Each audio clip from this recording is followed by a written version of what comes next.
I feel very lucky as well that I get to round out the conference today by talking about a topic I'm incredibly passionate about, and that is the jobs that we are creating in Australia in tech.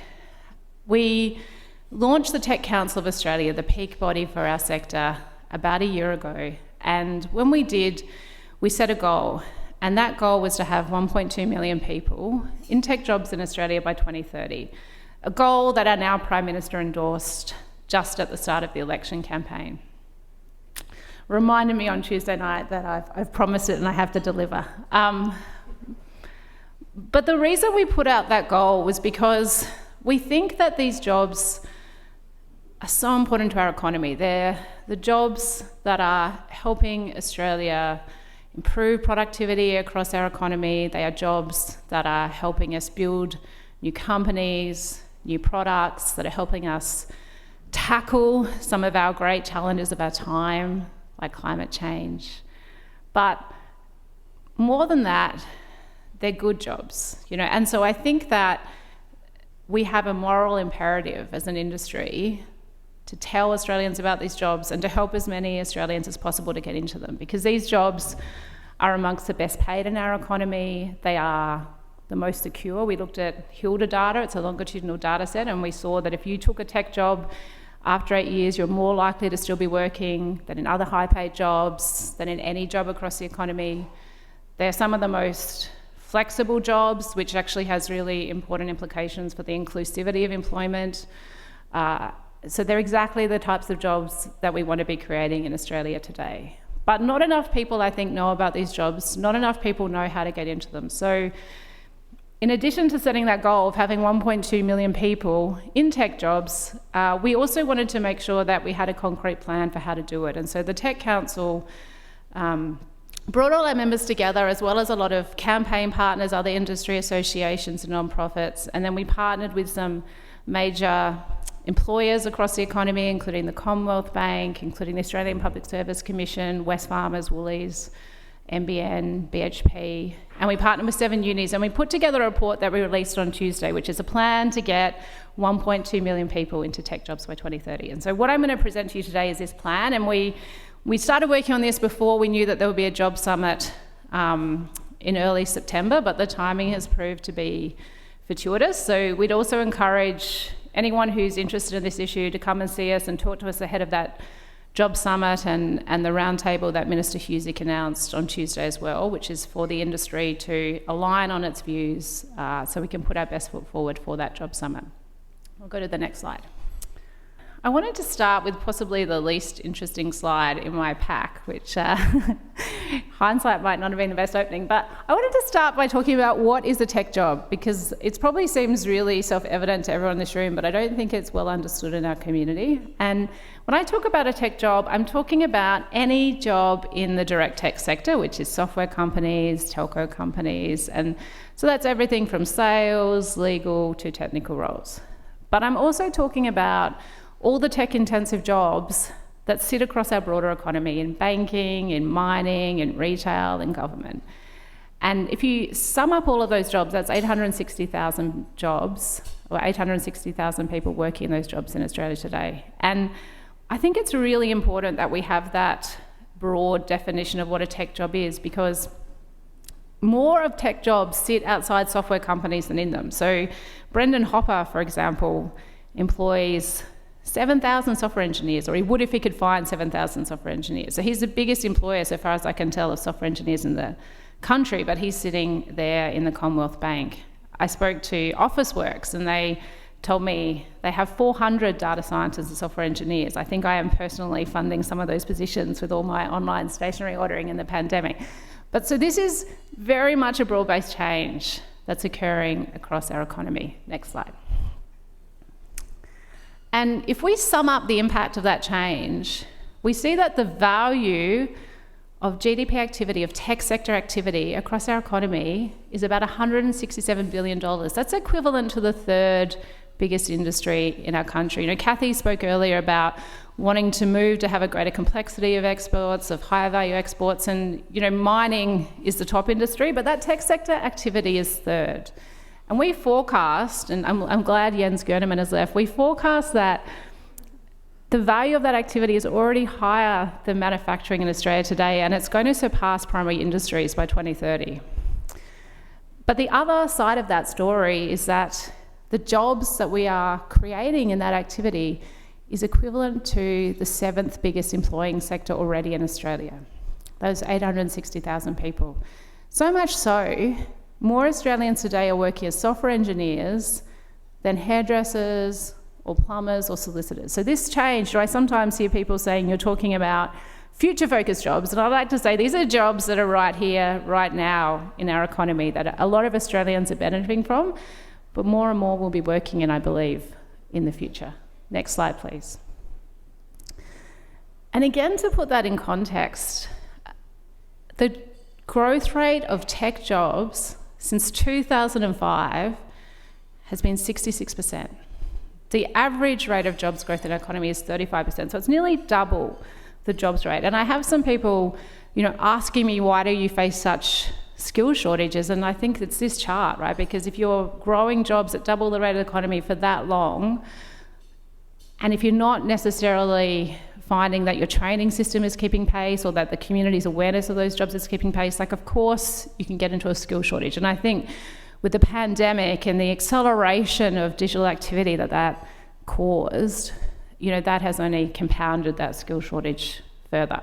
But I've also had a few people recently saying, oh, isn't there a contraction in the sector? Doesn't that mean perhaps these jobs won't be there? And I say, well, look at this chart. This chart has encompassed 2 to 3 different major economic shocks, including the GFC, including that first year of the pandemic, right? And the trend is still up over the long term. So that, I think, is a lesson to us that we need to be planning very much for more and more jobs in these areas.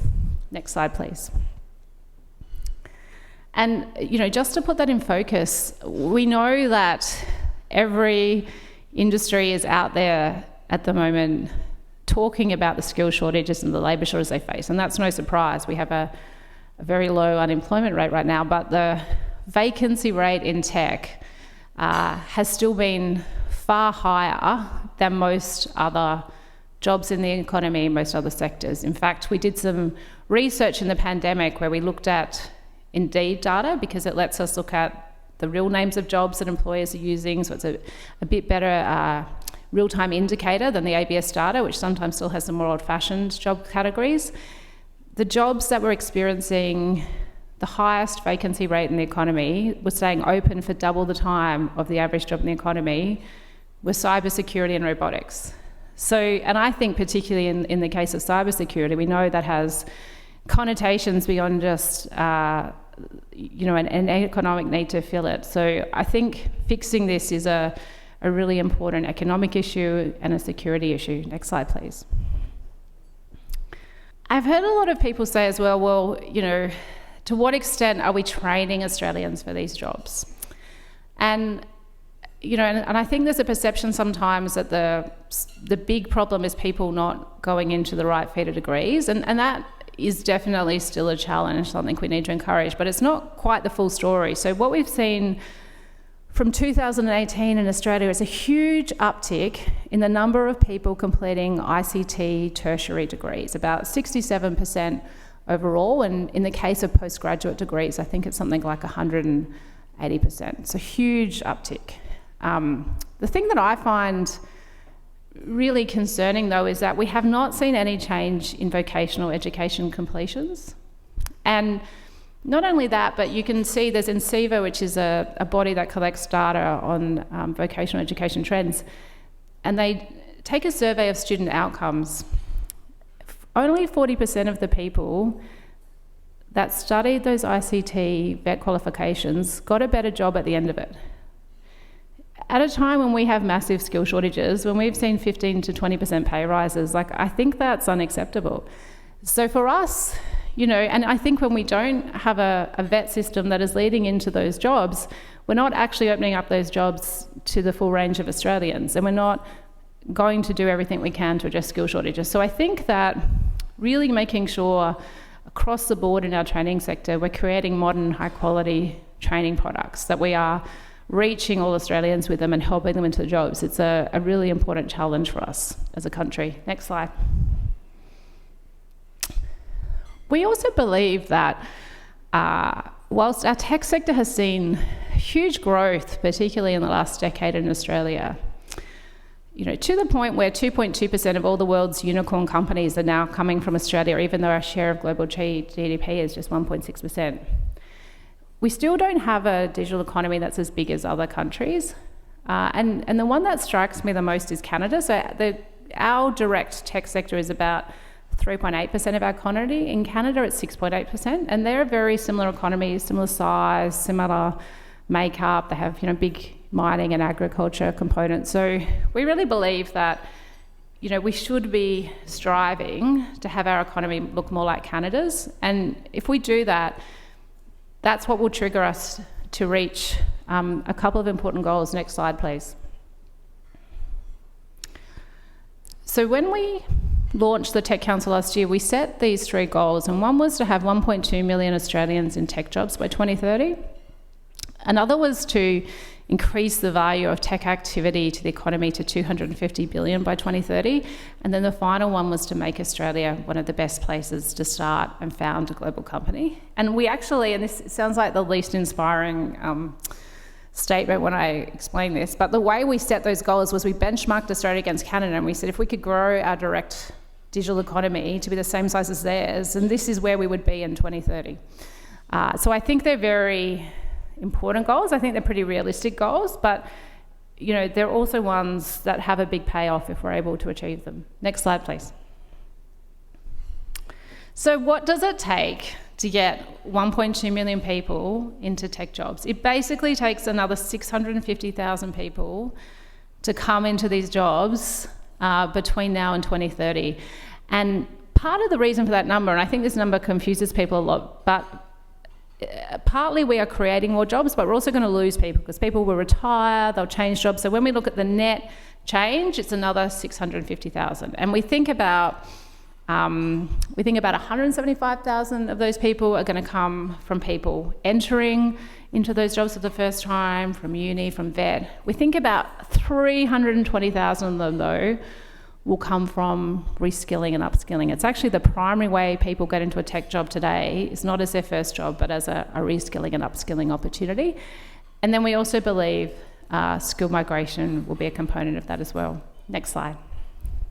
This was our attempt to try and put on one page an explanation of what types of jobs there are in the tech workforce. And the really important thing about this is we discovered that there were 4 basic types of jobs. And the way I think about it is each of those jobs basically has a different doorway into it. And you need to understand that dynamic if you want to help as many people as possible into them, but also to make sure that you're addressing the real opportunities and barriers that people might face to get into those jobs. So starting on the left, there's a lot of non-technical jobs. There's legal jobs, HR jobs, finance jobs, sales jobs. There's no real barrier to a person taking that job now, other perhaps than knowing that they exist in tech companies. And that's why you can see that it's in that delightful mauve shade, and that's because it's telling you they're the jobs with the least skill shortages because of that ease of transition.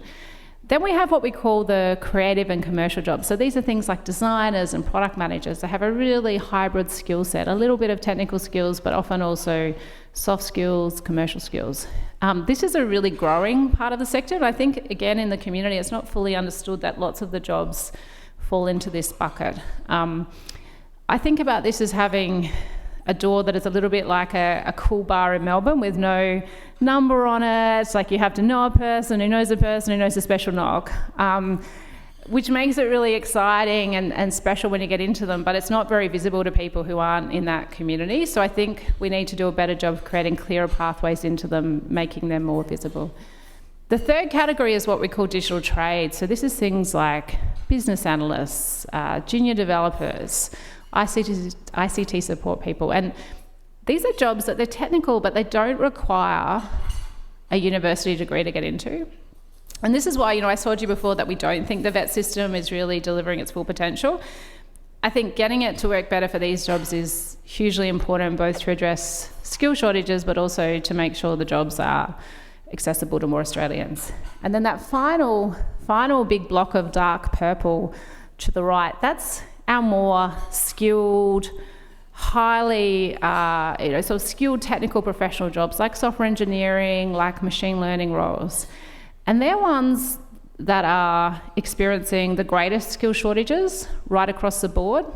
And the reason for that is, effectively we just haven't been training enough people in Australia over time to fill them. And they're the ones where we think, particularly for more experienced workers, skill migration in the short term will be really important, because there aren't people in Australia today with the right years of experience and qualifications, and it'll take us time to catch up. So I think about this as, to take back my door analogy, it's kind of like having a basketball stadium with big open doors that have been flung open, and employers are kind of standing there trying to encourage people to come through, but there's just not the crowd to fill the room. And we think fixing some of those jobs with skill migration will be really important, because we know that those people will always also play the role of managers and coaches. So if you don't fill those roles, it makes it harder to take in more people through entry-level jobs, through reskilling. Next slide, please. So what do we think we need to do about it to fill these jobs and get more Australians into them?